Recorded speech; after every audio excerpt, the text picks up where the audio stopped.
Listener dan juga sahabat yang bergabung, kita sampai di sesi berikutnya dan kalau tadi di awal nih Pak Arfan sudah, membuka tabirnya gitu ya, tabir dari si ego ini. Kenapa ego menjadi sangat besar, tinggi, ya karena itu tadi insecure dan butuh ya support dari di luar dirinya dalam bentuk, ya itu bisa apa, jabatan kah, bentuknya itu gelar kah, atau kemudian, perangkat yang dipakai ya, transportasi, pakaian dan sebagainya, merek tertentu sehingga kemudian, ya akan dipandang. Pak Arfan saya pernah berjumpa atau pernah lah ya punya pengalaman ketemu nih dengan orang-orang yang demikian. Dia merasa bahwa akan mendapat pengakuan kalau, merek-merek tertentu yang dipakai. Jadi ini berkaitan dengan pride-nya, dia merasa bahwa, ya kita kan juga perlu dong nunjukin pride kita begitu. Nah, apakah benar bahwa ego besar ini memang ada kaitan dengan pride tadi, harkat martabat yang memang harus dijunjung begitu loh Pak Arfan? Silakan Pak. Ya, terima kasih banyak, Mbak Ola. Tentu saja seperti yang saya katakan tadi ya, memiliki ego itu sehat gitu. Mhm, Ya, dan setiap orang juga pasti punya level insekuritas masing-masing gitu. mhm, Ya. Tapi yang ingin saya katakan adalah semakin besar kita mengandalkan faktor-faktor luar mhm, ya untuk mensupport ego kita ya atau konsep diri kita, maka itu menunjukkan semakin insecure kita itu. Ya, semakin banyak faktor luar yang dipakai itu semakin insecure. Tentu saja kalau misalnya saya ingin tampil di Smart FM, kan saya harus mencari baju saya yang terbaik dong. Benar nggak, Mbak Ola? Nah, betul. ini salah satu baju terbaik saya nih hari ini. Oke, Ya, oke. ya. Nah, tentu saja saya pasti mencari, oh, saya harus tampil di depan banyak orang, cari dong baju yang terbaik, pakaian yang terbaik, penampilan yang terbaik, sepatu yang terbaik, pasti gitu. Nggak mungkin kemudian saya memilih baju karena saya orangnya sangat pede gitu ya, bajunya pakai kaos kaos oblong aja deh gitu. Nggak mungkin gitu. Ya. Jadi kita pasti mengupayakan ini kan juga faktor eksternal juga nih, baju yang saya pakai, jam tangan yang saya pakai ini kan faktor eksternal. Kacamata saya juga saya cari yang terbaik gitu. Ya. Tetapi dalam batas tertentu itu wajar gitu. Ya Mhm, karena saya kan melayani orang lain dan orang kan akan senang kalau bicara sama motivator yang tampilannya juga oke kan gitu. betul, Ya. betul. Jadi sebatas itu gitu bahwa saya melayani orang lain karena itu saya harus menampilkan diri saya penampilan yang terbaik yang bisa saya tampilkan gitu. Mhm, Tapi saya tidak tergantung sebetulnya pada penampilan ini gitu. Ya, mhm. jadi ketika saya merasa tergantung dan kemudian merasa kok tidak aman ya kalau saya tidak naik mobil tertentu misalnya gitu ya. Iya, iya. Saya tidak pakai jam tertentu gitu ya atau tas tertentu itu sebetulnya memberikan sebuah informasi bahwa saya masih memiliki tingkat insekuritas yang tinggi gitu. Saya masih butuh pengakuan orang dalam bentuk benda-benda yang ada yang saya gunakan gitu, Mbak Ola. Mhm, Nah, mhm. ini. Jadi tingkat insekuritas setiap orang itu Berbeda-beda. pasti ada gitu, Iya, ya. Tetapi yang perlu kita upayakan adalah kita menurunkan tingkat insekuritas itu dengan cara meningkatkan kualitas kita. iya. Jadi kalau kualitas internal saya sudah meningkat, saya lebih kompeten lagi, lebih mampu lagi, lebih ahli lagi. Mestinya ini otomatis ketergantungan saya pada hal-hal yang bersifat internal itu menjadi jauh berkurang. Iya. Nah ini saya amati ya kalau saya datang ke luar negeri Mbak Ola ya, Mhm, mhm. ikut conference itu kan kalau kalau orang Indonesia kalau jadi pembicara itu kan pakai jas gitu ya, pakai dasi, pakai batik. Kalau di luar negeri enggak loh. Dia kadang-kadang pakai kaos gitu ya, pakai kaos biasa, pakai pullover gitu ya. Udah cukup gitu bagi bagi mereka gitu. Pakai sepatu kets gitu. Jadi pakai jeans gitu.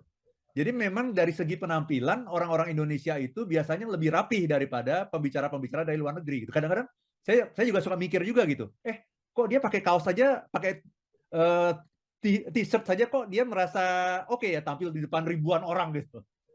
Mhm, mhm, Nah, itu mhm. kan sebetulnya menunjukkan gitu bahwa oh dia dia merasa sudah mendapatkan pengakuan bukan dari sesuatu yang dia kenakan tetapi dari ilmunya, dari knowledge yang dia Miliki ya? punya dan kredibilitas yang selama ini sudah mendapatkan pengakuan dari banyak orang gitu. Iya, iya. Pak Arfan, apa sih, dampaknya atau bahayanya gitu ya seseorang yang, egonya begitu besar, egonya yang kemudian selalu mengambil alih, take over akal, pikiran, dan sebagainya. bahaya buat, ini kah, buat hubungan antar manusia untuk dirinya sendiri dalam mencapai atau meraih kebahagiaan kah, Pak Arfan? Silakan, Pak Arfan. Very good question ya. Bahaya yang pertama adalah dia akan kehilangan banyak teman gitu. Mhm mhm Dia mhm. akan kehilangan banyak teman, kenapa? Karena dia selalu ingin menang. Mhm mhm. Dan ingin menang itu kadang-kadang hanya hal-hal kecil ya. Dalam pembicaraan dia selalu ingin memimpin pembicaraan, ingin selalu jadi pusat perhatian gitu. Mhm. Ya, jadi dia akan segera kehilangan teman gitu. Kemudian juga defensif. Ya, orang-orang yang seperti ini nggak mau dikasih masukan, nggak mau dikasih feedback. Ya, Mhm mhm. dan orang-orang seperti ini juga ingin menunjukkan pada orang lain bahwa saya pinter loh. Ya, ingin show off gitu. Ya, ingin Mhm menunjukkan kepintarannya dengan bercerita hal-hal yang tidak ditanyakan oleh orang lain. mhm. Bercerita hal-hal yang tidak dibutuhkan oleh orang lain, tapi dia cerita gitu. Nah, orang-orang yang seperti ini akan segera ditinggalkan orang. Mungkin orang di depan dia karena dia egonya tinggi, karena orang juga takut disemprot sama dia gitu ya. Ya iya iya aja gitu. Tapi kemudian orang akan meninggalkan dia. Sooner or later orang akan meninggalkan dia karena tidak ada orang yang suka bergaul dengan orang yang egonya tinggi. Nah, Mhm itu dilihat dari sudut pandang dari konteks hubungan dengan orang lain. Nah, dari perkembangan dirinya juga, orang yang egonya tinggi itu akan menutup pintu terhadap pengetahuan, mhm mhm. terhadap informasi, terhadap perbedaan pendapat. Sehingga akhirnya dia stuck. Dia tidak akan bertumbuh, Mbak. Ya, dia akan stuck gitu. Dia akan seperti itu terus gitu karena dia tidak bisa menerima informasi baru selain dari yang sudah dia yakini selama ini. Kenapa begitu? Karena kalau dia menerima informasi yang baru, berbeda dengan apa yang dia yakini selama ini, insekuritasnya muncul lagi gitu. Dia merasa nggak aman, dia merasa nggak nyaman gitu. Sehingga dia menolak informasi-informasi yang berbeda dengan yang dia sudah yakini selama ini. Jadi Mhm. pertumbuhannya terhambat gitu, Mbak Ola. Oke oke. Pertumbuhan dirinya terhambat ya, oke. Baik, Pak Arfan kita akan, jeda sebentar begitu ya, Smart Listener dan juga sahabat yang bergabung, silakan loh ya kalau Anda yang ingin, berkomentar atau bertanya boleh mempergunakan WhatsApp kami di 0812 11 12 959. Namun sebelum jeda, saya mau ke Pak Nurdin dulu ya yang bergabung bersama dengan kita. Pak Arfan apakah, nah ini dia kadang-kadang kan bersikap siapa yang mau mengalah ini jadi, dilema ya, di dalam sebuah hubungan. Karena ada rasa atau pemikiran yang bahwa dia sudah memberikan terlalu banyak, sehingga ngapain saya harus mengalah, katanya seperti itu. Kenapa bukan orang lain yang mengalah begitu. Pak Nurdin di Banjarmasin punya pertanyaan ini, silakan Pak Arfan. Ya inilah when your ego takes over. Nah gini ya pemikirannya, kan Kayak saya gini udah pemikirannya udah. Jadi udah bukan mencari solusi, tapi ya mempertahankan harga diri yang dia pikir ya itu ya. sangat begitu tingginya gitu. Sehingga saya kan Mhm sudah mengalah, ngapain lagi? Saya harus harus mengalah. Jadi ini kan sudah tidak logis kan sebetulnya kan. Kan mhm kalau yang logis kan mengalah untuk menang gitu kan sebenarnya gitu. Ya udah nggak apa-apa deh, saya ngalah. Yang penting kita bisa mendapatkan solusi bersama. Nggak apa-apa deh, saya mundur satu langkah. Setelah ini saya akan maju 5 langkah. Itu kan mhm. istilahnya itu strateginya adalah mengalah untuk menang. Mengalah untuk menang, Nah, betul. ujungnya nanti akan menang gitu. Nah, tetapi kalau sudah seperti ini, pertanyaannya siapa yang harus mengalah gitu. Mhm mhm. Pertanyaannya adalah siapa, bukan apa. Itu pertanyaan ego itu. Mhm Pertanyaan siapa itu pertanyaan ego, Mbak Ola. mhm mhm, oke. Nah Gitu. ini, saya mau bacakan komentar yang ini cukup menarik ini ya dari, Mas Farel ya, yang merasa bahwa, di tempat bekerjanya dia merasa bosnya itu sangat punya ego yang besar gitu ya, bahwa yang punya prestasi ini adalah anak buahnya begitu, tapi yang kemudian, mengakui bahwa itu adalah prestasinya itu adalah, bosnya katanya seperti itu ya. Tapi kita nggak bisa berbuat apa-apa nih Pak, karena sebagai anak buah bagaimana mau ngomong gitu kan, pasti orang akan jauh lebih percaya dan mendengarkan, apa namanya, bos gitu ya, yang memang Ya, menurutnya haus pujian. Nah, saya harus bersikap kayak gimana, Pak Arfan? Mengalah, membiarkan, atau kayak gimana? Mas Farel, silakan Pak Arfan. very good question. Ego Anda akan mengatakan jangan mengalah. Oke. Ini kan ide Anda. Ini kan ide Anda. Enak banget dia nggak tahu apa-apa langsung mencaplok ide Anda dan bilang ini adalah hasil karya dia. Kan begitu kan? Mhm Nah, itu mhm. omongan ego pasti. Nah, ketika Anda mengatakan itu, Anda sudah sampai pada sebuah situasi yang namanya when your ego Takes over. takes over. Iya iya iya. Padahal sebetulnya ya nggak apa-apa kan? Coba deh. Yang paling penting kalau Anda punya usulan, yang paling penting usulan Anda dilakukan sama atasan Anda, atau usulan Anda di aku sebagai punya Anda. Yang mana yang lebih penting? Dijalankan atau disebutkan bahwa ini usulan Anda, tapi tidak dijalankan sama atasan? Mhm mhm. Saya Yang sih mana yang lebih pilih penting? saya sih pilih dijalankan ya, Pak Dijalankan. Arfan ya. Bahwa Karena pada kemudian akhirnya orang tahu gitu kan. bahwa kemudian namanya pakai nama dia gitu, ya nggak apa-apa, justru akan lebih lancar lagi kan dijalankannya kan? Mhm mhm. Karena pakai nama atasan. Bayangin, usulannya usulan kita. Kemudian atasan kita menjalankan usulan itu dan pakai nama dia. Sehingga orang lebih takut lagi untuk menolak terhadap usulan itu kan, karena ini usulan si bos sendiri nih. Semua orang pasti akan menjalankan itu kan, karena ini yang ngomong bos sendiri kan. Iya. Nah, itu kalau mau yang pakai akal sehatnya begitu. Mhm. Tapi kan ego kita yang namanya manusia, masalahnya punya ego. Ego akan mengatakan jangan mau begitu, enak aja Enak gitu. aja. Kamu Nah, aja udah capek tuh mikirnya, udah nggak tidur iya. begadang-begadang tuh Nah, gitu kan. itulah namanya when your ego takes over. Oke. Nah, Tuh. apakah kemudian kita bisa mengontrol ego itu? Atau, bagaimana formulanya untuk bisa mengontrol ya dengan penuh Nah, kesadaran, ini nih PR nih Pak Arfan gitu kan ya.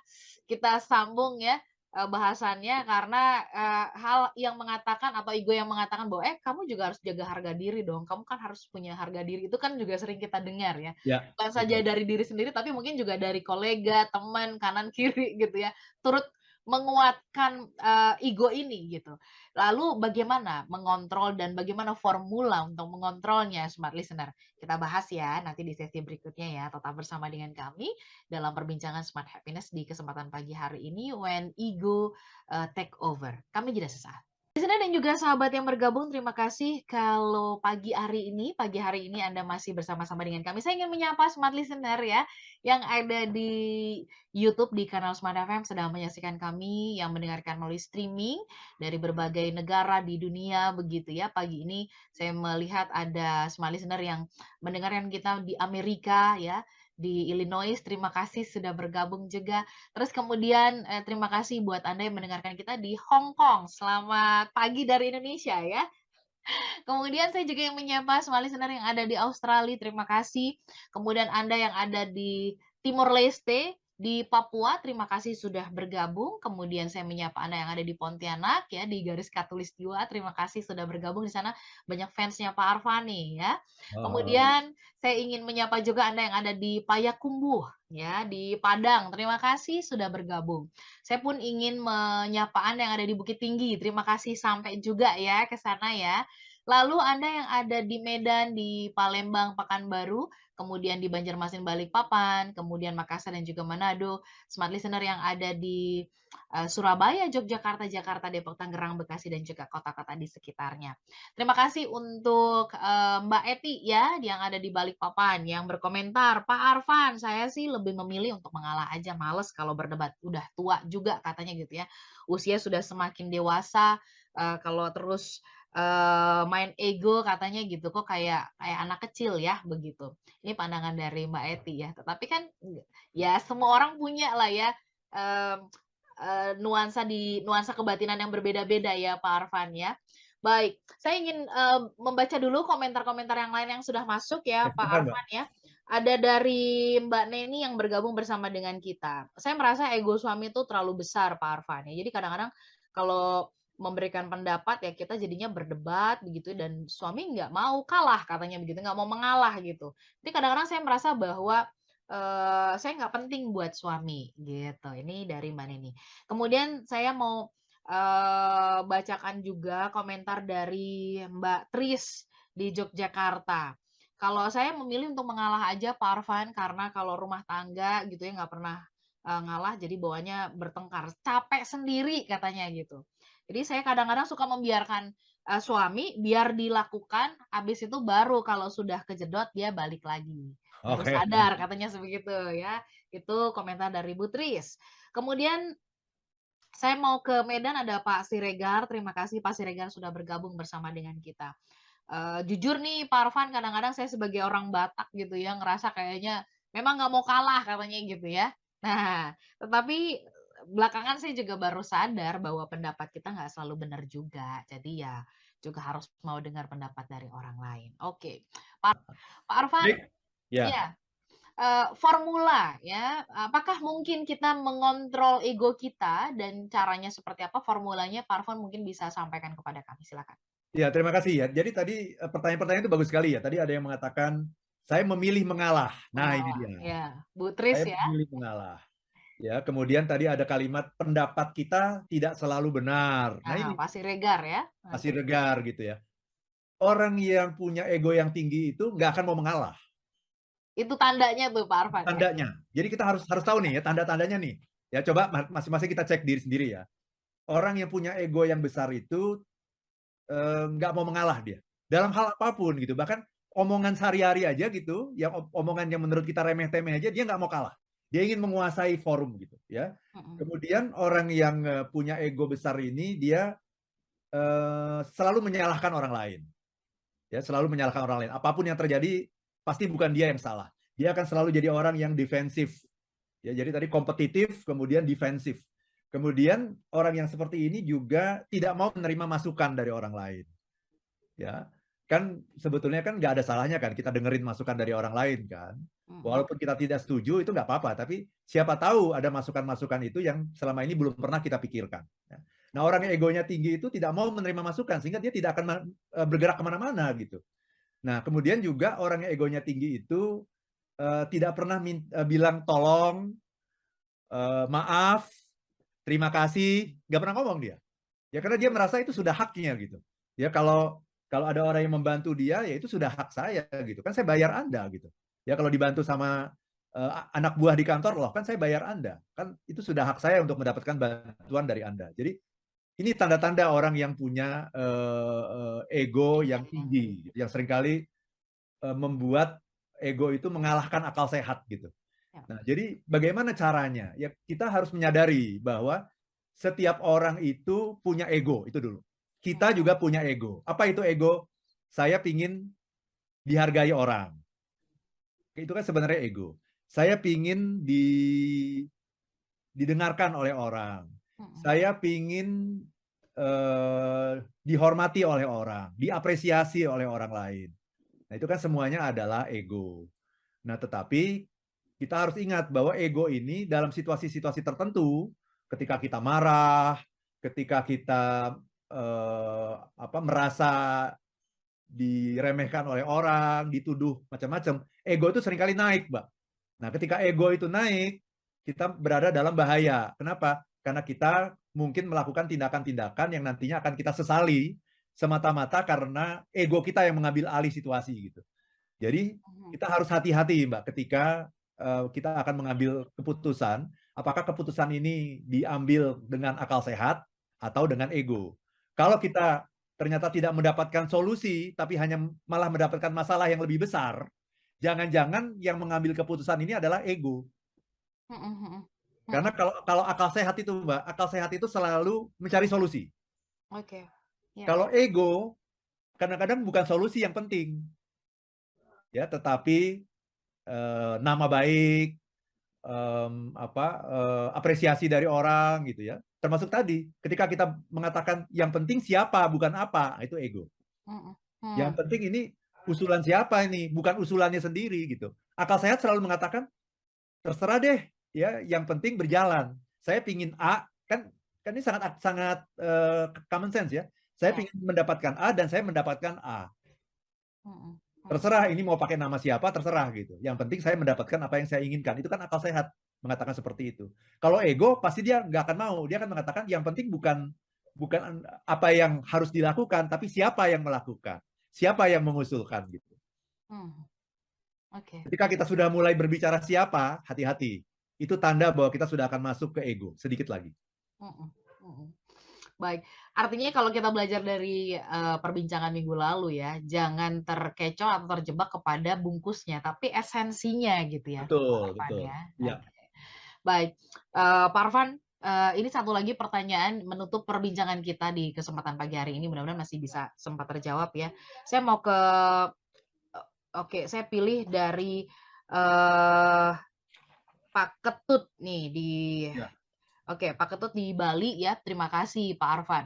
Nah, bagaimana, kalau kita suka merasa bahwa, apa ya, teman di organisasi atau di tempat pekerjaan ya, Pak Arfan ya, itu kan selalu mendominasi dan nggak memberikan kesempatan, padahal kita tahu bahwa, kita juga punya kemampuan gitu.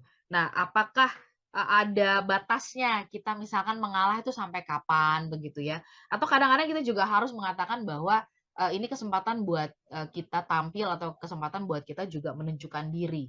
Ini termasuk punya ini ego besar dalam bungkus kerendahan hati apa bukan sih, Pak Arfan? Pak Ketut nih, silakan Pak Ya, Arfan.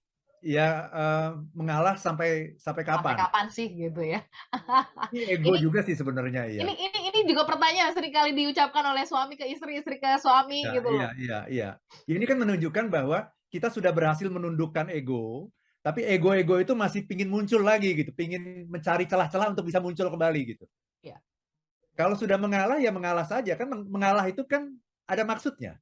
Mhm mhm Mengalah adalah untuk menang. mhm. Tidak pernah ada orang mengalah tidak punya strategi. Iya, Mengalah untuk kalah itu nggak pernah ada. Mengalah itu pasti untuk menang. Dan ketika kita mengalah untuk menang, berarti kita sudah mengedepankan solusi dan menjinakkan ego kita. mhm. Mengalah untuk menang. Tapi kalau Anda mengatakan mengalah sampai kapan, nah ini berbeda nih. Mengalah sampai kapan itu berarti ada ego-ego yang belum berhasil dijinakkan. Atau dia kambuh kembali, ingin tampil lagi. Jadi Mhm. tolong dibedakan, mengalah untuk menang itu berbeda dengan mengalah Untuk sampai kalah. kapan. Ya, Nah, sampai kapan ya? Oke, beda itu ego itu yang udah mulai ngomong tuh. baik. Pak Arfan, apa yang ingin Bapak highlight ya, bicara tentang, when ego take over udah pasti dia akan menghack, membajak kebahagiaan kita gitu kan. Kita nggak kepengen sampai seperti itu. Apa yang ingin Pak Arfan garis bawahi di kesempatan pagi hari ini? Iya, jadi pertama adalah bahwa ego itu sehat. Sehat. Ego itu adalah sesuatu yang dibutuhkan oleh kita untuk bisa hidup, untuk bisa berinteraksi dengan orang lain, ya, untuk bisa tumbuh, ya. Tetapi ego yang terlalu besar itu malah menjadi liabilities, bukan aset dia, tapi dia menjadi liabilities. Karena ego yang terlalu besar membuat kita berhenti bertumbuh, karena kita tidak ingin mendapatkan masukan dari siapapun, karena kita merasa sudah yang paling benar gitu.